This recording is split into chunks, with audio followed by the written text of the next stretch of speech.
I always thought a professor's job was to expand a student's mind, not to own it. When Professor Julian Kross first started giving me extra attention, I felt chosen. Special. Like I was finally being seen for who I really was. For the first time in my life, I felt like the protagonist in one of those grand, romantic academic novels I'd spent my childhood hiding behind. I was the young scholar, and he was the brilliant, tragic mentor guiding me through the dark. But by the end of the semester, the story had changed into something much darker. The romantic literary mystery had curdled into a psychological horror. I wasn't his student anymore. I was his obsession. If you're listening to this, you might think you'd spot the red flags instantly. You might think you'd walk away the moment the boundaries started to blur. But when the person holding the pen is someone you worship, you don't realize they're rewriting your life until you're trapped in their final chapter. My name is Leo. To say I've always been a bookworm would be a massive understatement. Growing up with a Japanese mother and a British father, I often felt like I existed between two different worlds, never fully belonging to either. While other kids were out playing sports or going to parties in high school, my sanctuary was the local library. When I was 10, I faked a high fever, pressing a warm mug against my forehead, just to get out of a family camping trip so I could finish reading Jane Eyre in the quiet of my bedroom. Words were my shields, and books were my home. So, getting accepted into a top-tier university to study literature wasn't just an academic goal for me.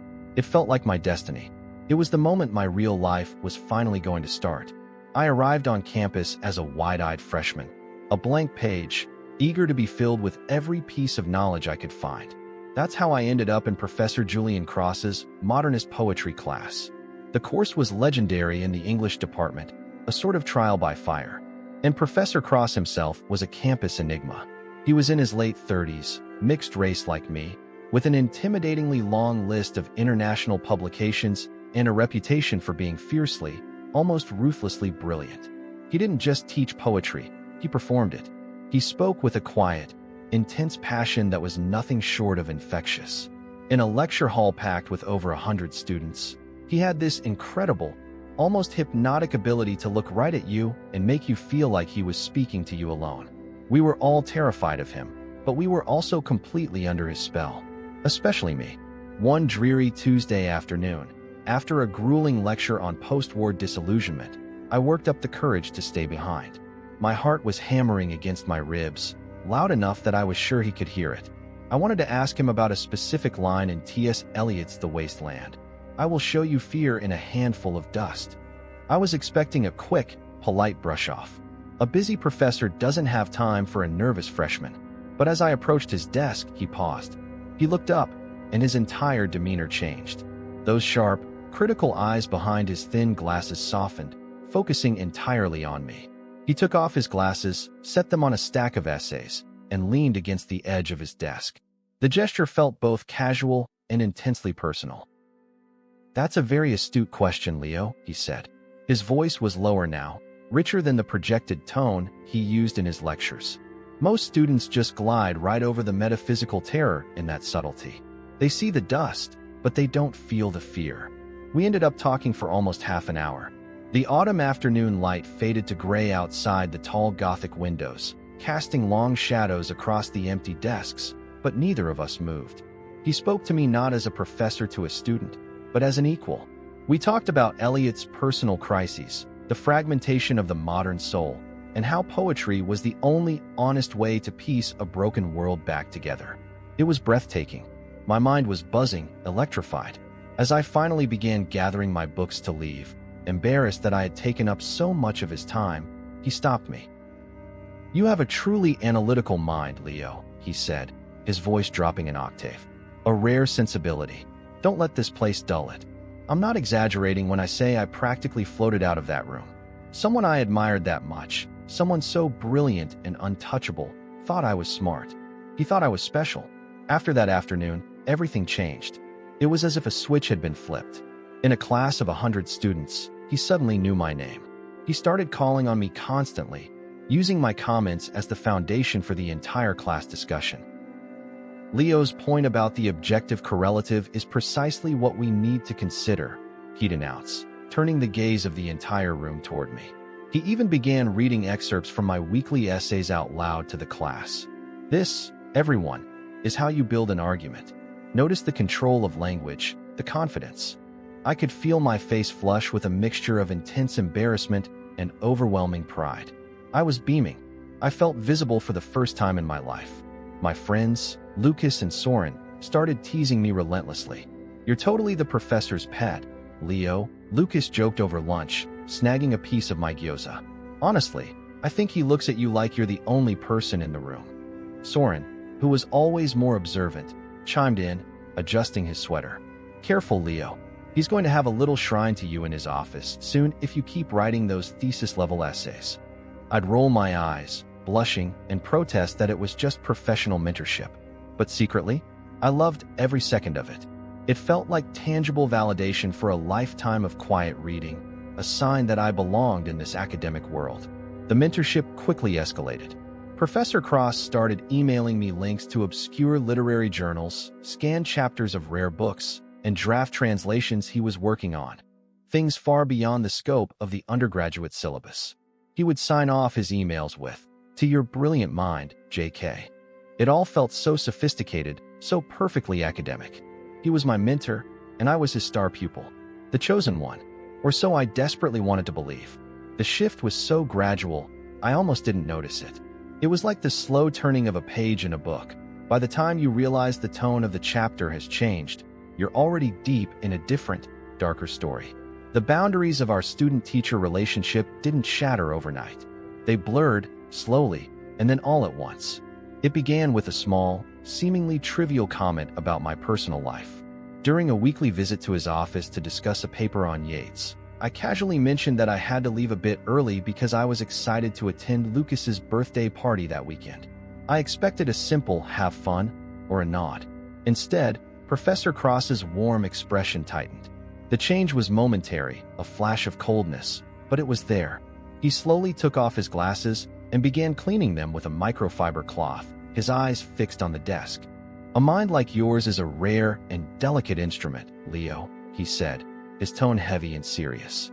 "It shouldn't be wasted on frivolous social gatherings. You have to protect your focus from average distractions. You owe it to your talent." I was stunned into silence. The comment felt deeply personal, almost possessive, like a parent or a partner scolding me. But almost immediately, I pushed the discomfort down. He's a serious scholar, I reasoned with myself. He's just deeply invested in my future. He wants me to succeed. But then, the texts started. At first, they were strictly academic. A link to an essay sent at 9 p.m., a follow-up thought on our classroom discussion. But the frequency and the timing began to shift. One Friday night, around 11:30 p.m., my phone buzzed on my nightstand. I was at the movies with my roommate, laughing and eating popcorn. The screen lit up. "Hope you're having a quiet night in, Leo. Focused on your reading. A mind like yours needs quiet reflection, not the noise of the crowd." I froze. A bizarre, heavy wave of guilt washed over me. I felt like I was failing him, like I wasn't the dedicated, pure scholar he imagined me to be. I slid my phone back into my pocket and didn't reply, but the rest of the movie was a blur. The moment that really sent a shiver down my spine came a week later. I was hanging out with Ethan, a guy from my biology lab. We were just complaining about midterms and laughing over lattes. On a whim, I posted a silly selfie of us on my private Instagram story, the one with only about 15 of my closest friends. Less than an hour later, as Ethan went to the counter to get refills, my phone buzzed. It was a direct text message from Professor Kross. "Interesting choice of company, Leo. He doesn't seem like the type of person who could ever truly appreciate your intellect. Be careful who you let into your space." I went completely numb. The coffee cup remained frozen halfway to my lips. My skin felt cold, prickling with dread. How? How did he know? My Instagram account was strictly private. I was absolutely certain of it. We weren't connected on any social media. I hadn't told him where I was going or who I was meeting. My hands shook as I scrolled through my follower list, searching for his name, a pseudonym, a blank account, anything. There was nothing. It has to be a coincidence, I told myself, desperately trying to quiet the panic clawing at my chest. Maybe he walked past the window and saw us. Yes, that must be it. It's a college town, it's a small footprint. I spent the rest of the afternoon making excuses for him, trying to rationalize away the heavy knot of dread tightening in my stomach. The beautiful feeling of being chosen, of having a brilliant mentor, was rapidly curdling into the suffocating feeling of being watched. After that day, the mentorship became a tool for critique and control. When I mentioned that I was joining a study group at the library with Lucas and Soren, he sighed and told me they were holding me back with their mediocre insights. One afternoon, he saw me walking across the campus quad wearing a bright red vintage jacket that my dad had given me. Later that day, he sent me an email saying the jacket was distracting and did not project the image of a serious, sophisticated scholar. The praise that once made me feel like I was walking on air now felt conditional, like a leash. He only threw me a bone when I behaved exactly how he wanted. My mind became a constant battlefield. One part of me was screaming that this was wrong, that I was being cornered and controlled. But another, weaker part whispered that I was being ungrateful. "He's a genius," that voice said. "He's spending his valuable time on a freshman. You're just being overly sensitive." The tension was building, and I was running out of excuses to make for him. If you're hooked by this story and want to know how this intellectual game turned dangerous, make sure to hit that subscribe button, leave a comment, and turn on notifications. Trust me, you won't believe how far he was willing to go. Now, let's get back to the night everything broke. The breaking point arrived 3 weeks before finals. I worked a part-time job shelving books at the campus bookstore. It was a quiet, low-paying job, but I loved it. The smell of old paper, the rhythmic, mindless work of organizing books by the Dewey Decimal System. It was the only place where the constant anxiety of the semester faded away. For the first time in weeks, I felt a sense of peace. Suddenly, I felt a heavy presence directly behind me. That cold, prickling sensation on the back of your neck when someone is staring at you. I spun around, dropping a paperback. Standing right there, in the narrow aisle, was Professor Kross. "Just picking up some reading for the upcoming winter break," he said. His smile was thin, a stretched, empty gesture that didn't reach his eyes. He didn't have any books in his hands. And he didn't leave. For over an hour, he lingered. He didn't speak to me again, but he stayed in my section.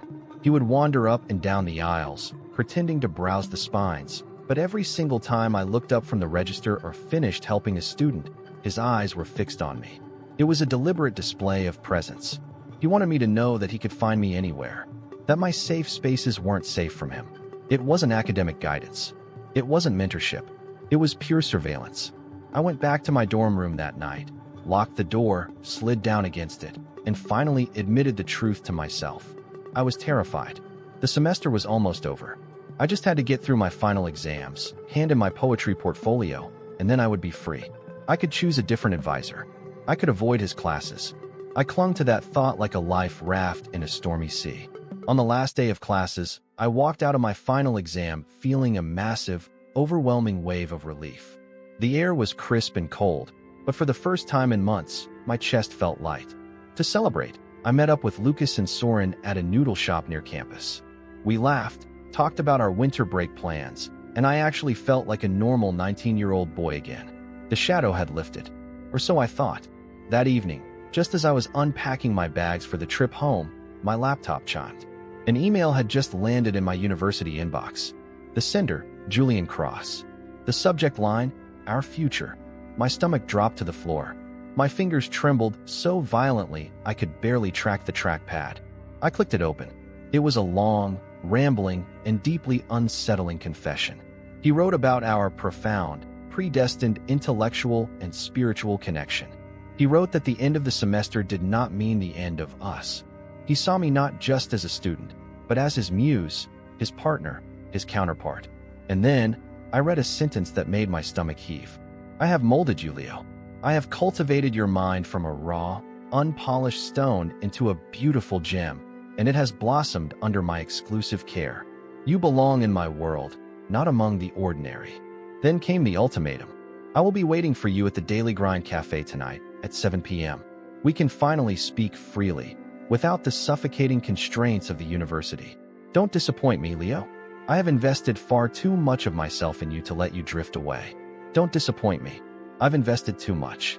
It was a threat wrapped in the romantic vocabulary of a poet. It was the final, undeniable piece of the puzzle. It had never been about my essays. It had never been about T.S. Eliot. It was about complete possession. He didn't want to expand my mind.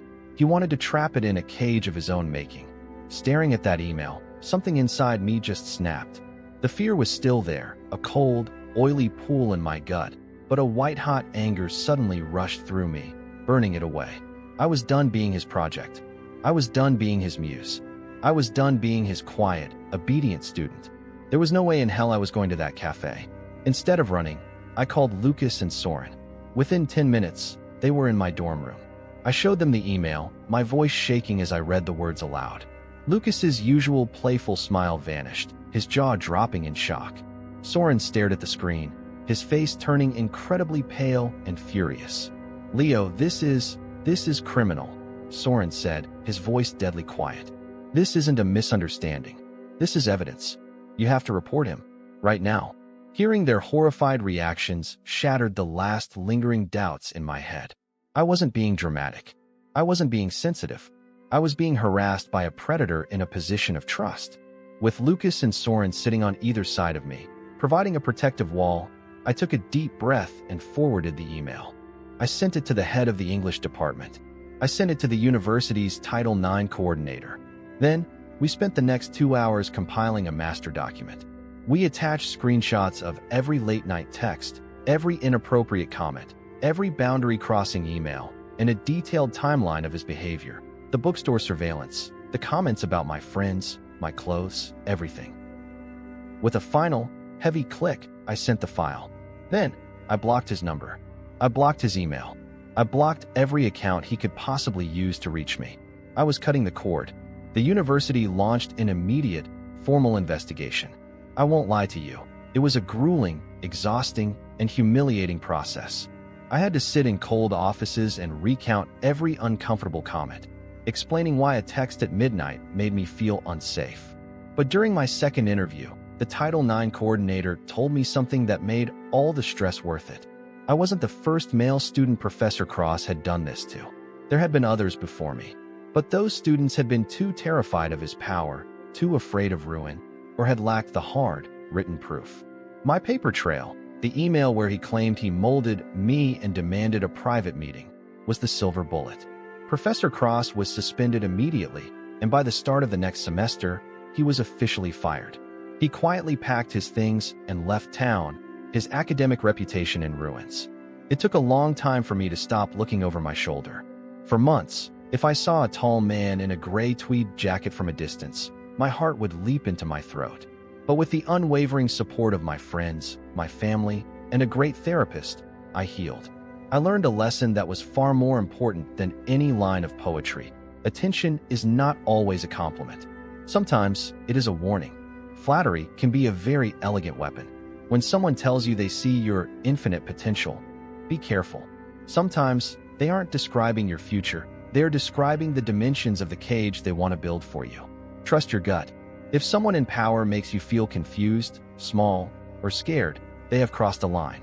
Your safety and your peace of mind will always be infinitely more important than their approval. I'm a graduate now. I got my degree on my own terms, with my own mind. And for the first time in my life, I am writing my own story.